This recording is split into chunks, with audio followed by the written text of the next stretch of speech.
Om Shanti. Om Shanti. Good morning. आज प्राणेश्वर बाप दादा के सतगुरु के हम बच्चों के प्रति अनमोल महावाक्य सुनते हैं। 1 फरवरी 2024। मीठे बच्चे, अब तक जो कुछ पढ़ा है वह सब भूल जाओ। एकदम बचपन में चले जाओ, बचपन में चले जाओ, तब इस रूहानी पढ़ाई में पास हो सकेंगे। क्योंकि बचपन में तो क्या होता है, पढ़ाई होती है, टीचर, स्कूल, यही याद रहता है। प्रश्न है, जिन बच्चों को दिव्य बुद्धि मिली है उनकी निशानी क्या होगी? उत्तर, वे बच्चे इस पुरानी दुनिया को इन आँखों से देखते हुए भी नहीं देखेंगे। दिव्य बुद्धि की निशानी बाबा बोल रहे हैं। क्यों ऐसे करेंगे? देखते हुए भी क्यों नहीं देखेंगे? क्योंकि पुरानी दुनिया खत्म होने वाली है। उनकी बुद्धि में सदा रहता है ये पुरानी दुनिया खत्म हुई कि हुई। यह शरीर भी पुराना तमो प्रधान है, तो आत्मा भी तमो प्रधान है। इनसे क्या प्रीत करें? ऐसे दिव्य बुद्धि वाले बच्चों से बाप की दिल लगती है। ऐसे बच्चे ही बाप की याद में निरंतर रह सकते हैं, सेवा में भी आगे जा सकते हैं। ओम शांति। बोलो प्यार से। ओम शांति। मीठे मीठे रूहानी बच्चों को रूहानी बाप समझाते, जैसे हद के सन्यासी है वो घर बार छोड़ देते हैं, क्योंकि वो समझते हैं हम ब्रह्म में लीन हो जाएंगे। इसलिए दुनिया से आसक्ति छोड़नी चाहिए। अभ्यास भी ऐसे करते होंगे सन्यासी लोग, है ना? जाकर के एकांत में बैठते हैं, किसी के संपर्क में ज़्यादा नहीं आते हैं। एक बस ब्रह्म तत्व और हम वो है ही हठी योगी तत्वज्ञानी, समझते हैं ब्रह्म में लीन हो जाएंगे, इसलिए ममत्व मिटाने के लिए घर बार छोड़ देते हैं। ममत्व मिटाने के लिए घर बार छोड़ देते हैं। वैराग्य आ जाता है, परंतु फट से ममत्व उनका नहीं मिटता। देखो, स्त्री, बच्चे आदि सब याद आते रहते हैं। बल जंगल में गए हैं, लेकिन हाँ, पिछाड़ी की सारी यादें आती है। देखो, यहाँ तो तुमको ज्ञान की बुद्धि से सब कुछ भुलाना है, हमें कुछ भी छोड़ना नहीं है। बाल बच्चों को नहीं छोड़ना, वो जिम्मेवारी है हमारी, संभालना है उनको। लेकिन बाबा कहते ममत्व नहीं रखना है। कोई भी चीज़ जल्दी नहीं भूलती है, कोई भी चीज़ अच्छी हो या बुरी जल्दी नहीं भूलती है। अभी तुम यह बेहद का संन्यास करते हो, याद तो सब सन्यासियों को भी रहती है, परंतु बुद्धि से समझते हैं हमको ब्रह्म में लीन होना है, इसलिए हमको देहभान नहीं रखना है। वो है हठयोग और हमारा है राजयोग। समझते हैं हम ये शरीर छोड़ ब्रह्म में लीन हो जाएंगे। उनको ये पता नहीं कि हम शांति धाम में कैसे जा सकते हैं। तुम अब जानते हो हमको अपने घर जाना है। कहाँ? शांति धाम, परम धाम में। जैसे विलायत से आते हैं तो समझते हैं ना हमको बॉम्बे जाना है, via so and so, Ethiopia airline से जाए या अबू धाबी से जाए, कैसे जाए, अपना अपना उनका रूट होता है। तो तुम बच्चों को ये पक्का निश्चय है, बहुत कहते हैं इनकी पवित्रता अच्छी है। भाई बहनों की भी ये रिमार्क है, इनकी पवित्रता अच्छी है, ज्ञान बड़ा अच्छा है, संस्था अच्छी है, माताएं बहुत मेहनत करती है। देखो, माताएं मेहनत बहुत अच्छी करती है, क्योंकि अथक हो समझाती है। इसलिए हमारे सिद्धेश्वर कॉलोनी की क्लास में जिन्होंने जगह दी है बाबा की क्लास के लिए, वो भाई यही बोले कि भले ये पढ़ी लिखी नहीं है, लेकिन कितनी समर्पण भाव से भगवान की सेवा करती रहती है।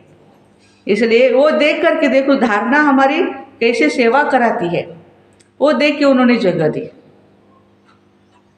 बाकी तो उनको कोई ज्ञान का पता ही नहीं है, लेकिन माताएं इतनी बूढ़ी बूढ़ी होकर के प्यार से बाबा की सेवा कर रही, भगवान की सेवा कर रही है, और हम इतना भी नहीं कर सकते क्या? ऐसा बोला उन्होंने। तो माताएं बहुत मेहनत करती है, शाबाशी दो माताएं अपने आप को। बाबा आज आपको बहुत प्यार कर रहे, दुलार कर रहे हैं। अपना तन मन धन लगाती है, इसलिए अच्छी लगती है। क्यों माताएं अच्छी लगती है? अपना तन मन धन लगाती है।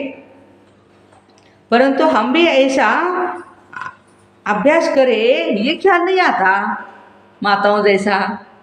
हाँ? कोई विरला ही निकलता है। वो तो बाबा भी कहते कोटों में कोई अर्थ है, जो तुम्हारे पास आते हैं उनमें से कोई निकलता है, बाकी ये पुरानी दुनिया खत्म होने वाली है। तुम बच्चे जानते हो अब बाबा आया हुआ है। साक्षात्कार हो न हो, विवेक कहता है भाई बेहद का बाप आए हैं, इतना परिवर्तन कर रहे पूरी सृष्टि का।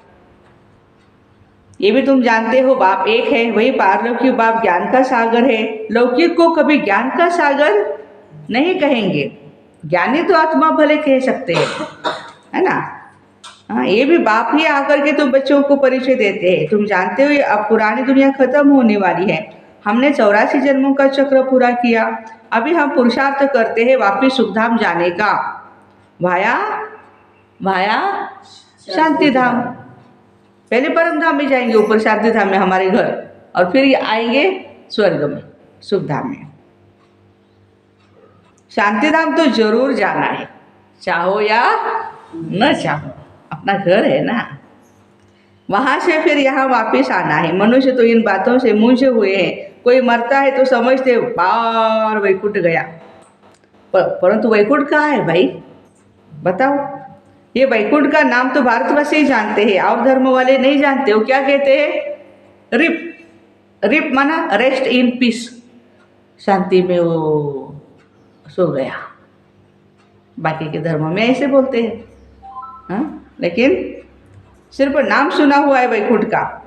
चित्र देखे हैं, देवताओं के मंदिर आदि बहुत देखे हैं। जैसे ये दिलवाड़ा मंदिर है, देखो कितने भगवान उसका नाम लेते हैं। दिलवाड़ा मंदिर का लाखों करोड़ों रुपयों का खर्चा करके बनाया है, बनाते ही रहते हैं। अभी अयोध्या में हमारा राम लल्ला का कितना सुंदर मंदिर बना है, सब जा रहे हैं दर्शन के लिए।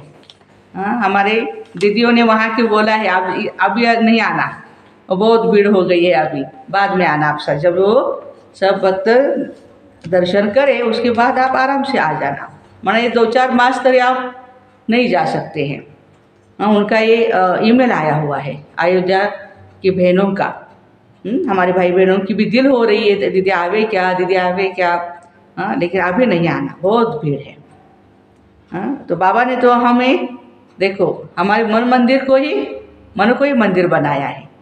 आत्मा को ही राम की गुणों की श्रृंगार करने के लिए प्रेरणा दी है बाबा ने। हर एक राम बन जाए तो हर घर मंदिर बन जाए, और फिर राम राज्य आने में कोई हमें रोक नहीं सकता है। देवी देवताओं को ही वैष्णव कहेंगे, वे विष्णु की वंशावली है, वो तो है ही पवित्र। सतयुग को कहा जाता है पावन दुनिया, ये है पति दुनिया। सतयुग के वैभव आदि यहाँ होते नहीं, यहाँ तो अनाज आदि सब तमो प्रधान बन जाता है।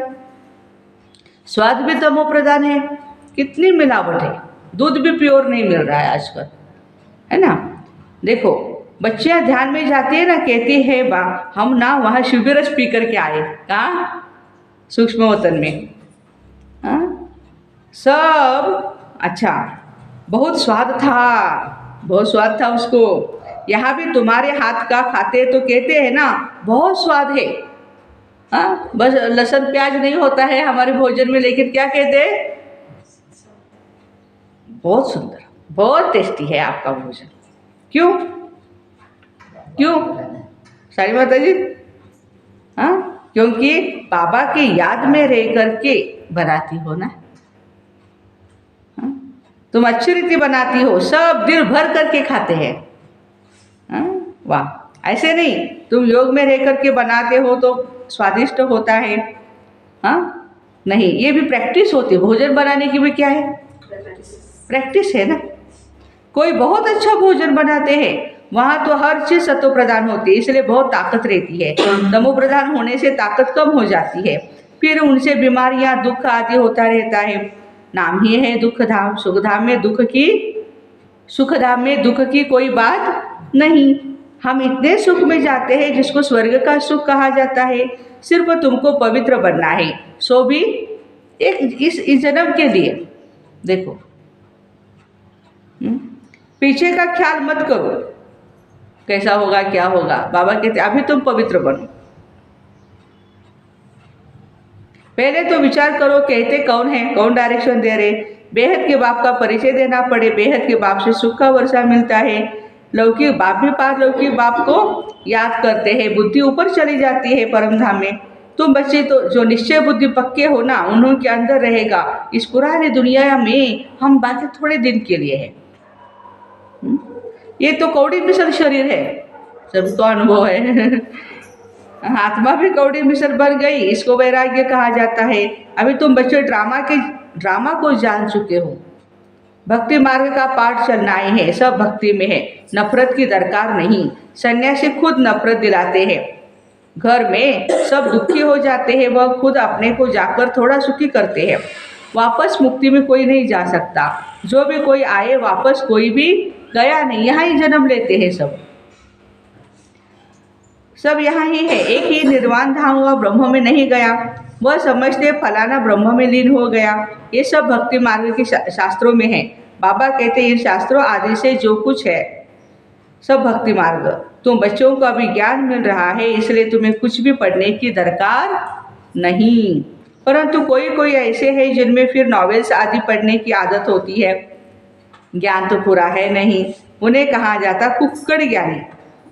क्या कहा जाता है? कुक्कड़ ज्ञानी। हाँ, और जो क्या बोलते हैं उसको, कॉक। हाँ, वो क्या करता है, सभी को उठाता है फिर सो जाता है। कुक्कड़ ज्ञानी। हाँ, दूसरों को ज्ञान सुनाए, खुद में धारणा ना हो। तो रात को नॉवेल्स पढ़ करके नींद करते हैं तो उनकी गति क्या होगी। यहाँ तो बाबा कहते हैं जो कुछ पढ़ा है भूल जाओ, इस रूहानी पढ़ाई में लग जाओ। ये तो भगवान पढ़ाते हैं जिससे तुम देवता बन जाएंगे 21 जन्मों के लिए। बाकी जो कुछ पढ़े हो वह सब भुलाना पड़े, एकदम बचपन में चले जाओ, अपने को आत्मा समझो। भले इन आंखों से देखते हो परंतु देखते भी नहीं देखो। तुम्हें दिव्य दृष्टि दिव्य बुद्धि मिली है तो समझते हो ये सारी पुरानी दुनिया है, ये खत्म हो जानी है, ये सब कब्रिस्तानी है, इनसे क्या दिल लगाएंगे। अभी परिस्तानी बनना है। तुम अब कब्रिस्तान और परिस्तान के बीच में बैठे हो। परिस्तान बन रहा है, अभी बैठे हैं पुरानी दुनिया में। परिस्तान माना स्वर्ग, परंतु बीच में बुद्धि का योग वहाँ चला गया। तुम पुरुषार्थ नई दुनिया के लिए कर रहे हो, अभी बीच में माना संगम युग में बैठे हो। किस लिए भाई? पुरुषोत्तम बनने के लिए। इस पुरुषोत्तम संगम युग का किसको पता नहीं। पुरुषोत्तम मास, पुरुषोत्तम वर्ष का भी अर्थ नहीं समझते। होता है ना पुरुषोत्तम वर्ष, अधिक मास भी आप बोलते हो ना। पुरुषोत्तम संगम युग को टाइम बहुत थोड़ा मिला है। देरी से यूनिवर्सिटी में आएंगे तो बहुत मेहनत करनी पड़ती है, याद बहुत मुश्किल ठहरती, माया विघ्न डालती है। तो बाप समझाते ये पुरानी दुनिया बच्चे खत्म होने वाली है। बाप भल यहाँ बैठे हैं परंतु देखते हैं बुद्धि में है सब खत्म होने वाला है, कुछ भी रहेगा नहीं। ब्रह्मा बाबा की बहुत प्रैक्टिस थी ना। और ये पुरानी दुनिया, इनसे वैराग्य है। शरीरधारी सब पुराने हैं, शरीर पुराना तमो प्रधान है तो आत्मा भी तमो प्रधान है। ऐसी चीज़ को हम देख करके करें क्या? ये तो कुछ भी नहीं रहना है, उनसे प्रीत नहीं। बच्चों में भी बाप की दिल उनसे लगती है जो बाप को अच्छी रीति याद करते हैं और सर्विस करते हैं। देखो बाबा की दिल में कौन है? जो बाबा की सेवा करते हैं और बाप को याद करते हैं। बाकी बच्चे तो सब है, कितने ढेर बच्चे हैं, सब तो कभी देखेंगे नहीं। प्रजापिता ब्रह्मा को तो जानते ही नहीं। प्रजापिता ब्रह्मा का नाम तो सुना है परंतु उनसे क्या मिलता है ये कुछ भी पता नहीं। ब्रह्मा का मंदिर है, दाढ़ी वाला दिखाया है, अजमेर में देखा है ना सभी ने, परंतु उनको कोई याद नहीं करता है क्योंकि उनसे वर्षा नहीं मिलता। आत्माओं को वर्षा मिलता है, एक लौकिक बाप से और दूसरा पारलौकिक बाप से। प्रजापिता ब्रह्मा को तो कोई नहीं जानती, ये तो वंडरफुल है। बाबा होकर के वर्षा न दे तो अलौकिक ठहरा ना। वर्षा होता है हद और बेहद का, बीच में वर्षा नहीं होता है। देखो इसलिए ब्रह्मा बाबा कोई वर्षा देने वाली नहीं है। बाप भर प्रजापिता कहते हैं परंतु वर्षा नहीं, कुछ भी नहीं। इस अलौकिक बाप को भी वर्षा पारलौकिक से मिलता है। तो यह फिर देंगे कैसे? पारलौकिक बाप इनके थ्रू देता है। कर समझा? पारलौकिक माना शिव बाबा ब्रह्मा बाबा के थ्रू हमें देते हैं। ये है मेरा रथ। इनको क्या याद करना, इनको खुद भी उस बाप को याद करना पड़ता है। वो लोग समझते हैं यह ब्रह्मा को ही परमात्मा समझते, ये गलत फहमी होती है। आते ही भेद बताना है दोनों का, ये ब्रह्मा बाबा है हमारे, ये शिव बाबा है। परंतु हमको वर्षा इनसे नहीं मिलता, वर्षा शिव बाबा से मिलता है। ये तो बीच में दलाल के रूप में है, यह हमारे जैसा ही स्टूडेंट है ब्रह्मा बाबा। डरने की कोई बात नहीं। किसी को लगता है ना ये तो साधु महाराज बैठे हैं यहाँ, हाँ नहीं आएंगे तो फिर शाप देंगे, ये करेंगे। हर जगह पे ऐसा होता है, गुरु लोगों का डर रहता है। बाबा कहते बच्चों कोई डरने की बात नहीं है। बाप कहते इस समय सारी दुनिया ही तमो प्रधान है, तुमको योग बल से सतो प्रधान बनना है। लौकिक बाप से हद का वर्षा मिलता है, तुमको अब बुद्धि लगानी है बेहद में। बाबा कहते सिवाय बाप से और किससे भी कुछ भी मिलना नहीं, भल देवताएं क्यों न हो, इस समय तो सब तमो प्रधान है।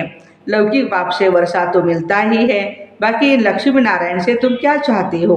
वो लोग समझते हैं यह अमर है। देखो देवताएं अमर है, मरते नहीं, तमो प्रधान बनते नहीं। देखो अमर का भी मतलब क्या है, मरते नहीं माना तमो प्रधान नहीं बनते हो। लोग कहते हैं जा अमर, माना इतनी तमो प्रधानता है कि बात मत पूछो। जिंदा आदमी कभी किसी को दुख नहीं देगा, सुख देने का प्रयास करेगा।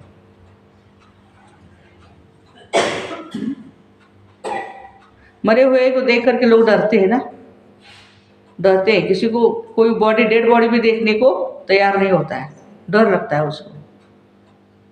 बाबा कहते हैं बच्चे तुम जानते हो जो सतो प्रधान थे वही तमो प्रधान में आते हैं। श्री कृष्ण को लक्ष्मी नारायण से भी ऊंच समझते हैं, क्योंकि वे फिर भी शादी किए हुए हैं। श्री कृष्ण तो जन्म से ही पवित्र है, इसलिए श्री कृष्ण की बहुत महिमा है। झूला भी श्री कृष्ण को झुलाते, जयंती भी श्री कृष्ण की मनाते, लक्ष्मी नारायण की क्यों नहीं मनाते। ज्ञान न होने के कारण श्री कृष्ण को द्वापर में ले गए। कहते हैं गीता ज्ञान द्वापर युग में दिया, कितना कठिन है किसको समझाना। कह देते ज्ञान से, ज्ञान तो परंपरा से चला आ रहा है, परंतु परंपरा भी कब से ये भी कोई नहीं जानते। पूजा कब से शुरू हुई ये भी नहीं जानते, इसलिए कह देते रचना और सृष्टि के आदि मध्य अंत को नहीं जानते। कल्प की आयु लाखों वर्ष कहने से परंपरा कहते हैं। तिथि तारीख कुछ भी नहीं जानते। लक्ष्मी नारायण का जन्मदिन मनाते नहीं, बाकी राधा का भी इतना नहीं, कृष्ण का बहुत जोर शोर से होता है। इसको कहा जाता है अज्ञान अंधियारा। तुम्हारे में भी कोई यथार्थ रीति इन बातों को नहीं जानते, तब तो कहा जाता है महारथी, घोड़े सवार और प्यादे। गज को ग्राह ने खाया, गज माना हाथी और ग्राह माना मगर। अच्छा, ग्राह बड़े होते हैं, एकदम हप कर लेते हैं। जैसे सर्प मेंढक को कभी देखा है, सर्प मेंढक को हप करता है। भगवान को बागवान, माली, खिवैया क्यों कहते ये भी तुम जानते हो। बाबा आकर के विषय सागर से पार ले जाते हैं, तब तो कहते हैं नैया मेरी पार लगाओ प्रभु। तुमको भी अभी पता है हम कैसे पार जाएंगे। बाबा हमको क्षीर सागर में ले जाते हैं, वहाँ दुख दर्द की कोई बात नहीं। तुम ये बातें सुन करके औरों को भी सुनाते हो, कहते हो कि नैया को पार करने वाला खिवैया कहते हैं बच्चे तुम सब अपने को आत्मा समझो। तुम पहले क्षीर सागर में थे, अब विषय सागर में आए हो। पहले तुम देवता थे, स्वर्ग है वंडर ऑफ द वर्ल्ड, सारी दुनिया में रूहानी वंडर है स्वर्ग। नाम सुनकर के खुशी होती है। हेवन में तुम रहते हो, सभी कहाँ रह रहे हैं, स्वर्ग में है। मन बुद्धि से स्वर्ग में रहो, ये दुनिया तो आ ही जाएगी अपनी, है ना। ताजमहल को भी वंडर कहते हैं, परंतु उसमें रहने का थोड़ी है।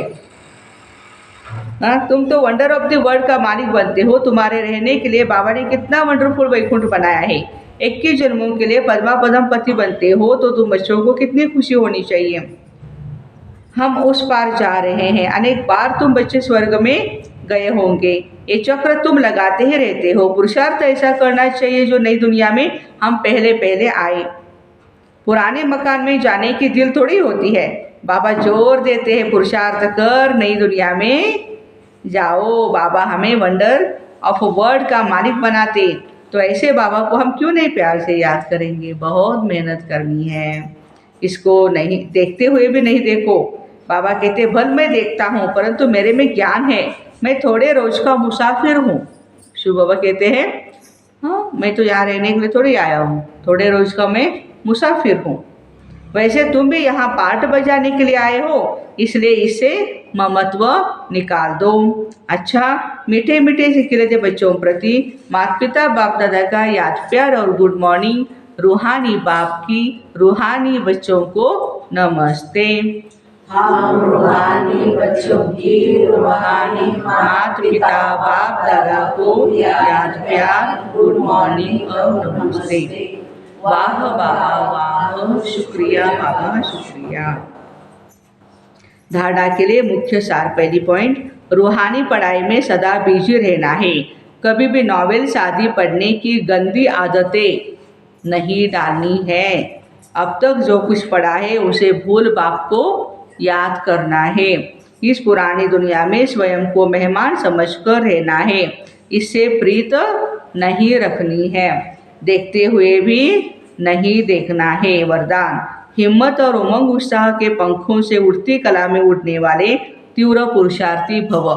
हिम्मत और उमंग उत्साह के पंखों से, तो उड़ती कला के दो पंख है, हिम्मत और दूसरा है उमंग और उत्साह। किसी भी कार्य में सफलता प्राप्त करने के लिए हिम्मत और उमंग उत्साह बहुत जरूरी है। जहाँ उमंग उत्साह नहीं होता वहाँ थकावट होती है, और थका हुआ कभी भी सफल नहीं होता है।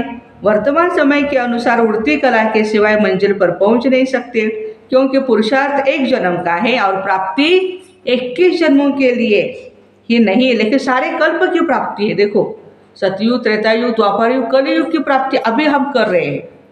एक जन्म में कितना करना पड़ेगा। जब समय की पहचान स्मृति में रहती है ना, तो पुरुषार्थ स्वतः ही तीव्र गति से हो जाता है। बहुत समय मेरे पास कम है और बहुत मुझे प्राप्ति करनी है, बहुत कल्प की पूरे प्राप्ति करनी है। स्लोगन है आज का, सर्व की मनोकामनाएं पूर्ण करने वाले ही कामधेनु है। सर्व की मनोकामनाएं पूर्ण करने वाले ही कामधेनु है। तो ऐसे हिम्मत और उमंग उत्साह के पंखों से उड़ती कला में उड़ने वाले तीव्र पुरुषार्थी भाई बहनों को ओम शांति। Have a nice day, happy Thursday. आज प्यारे बाप दादा को हम सभी मिलकर के भोग लगाएंगे। ओम शांति।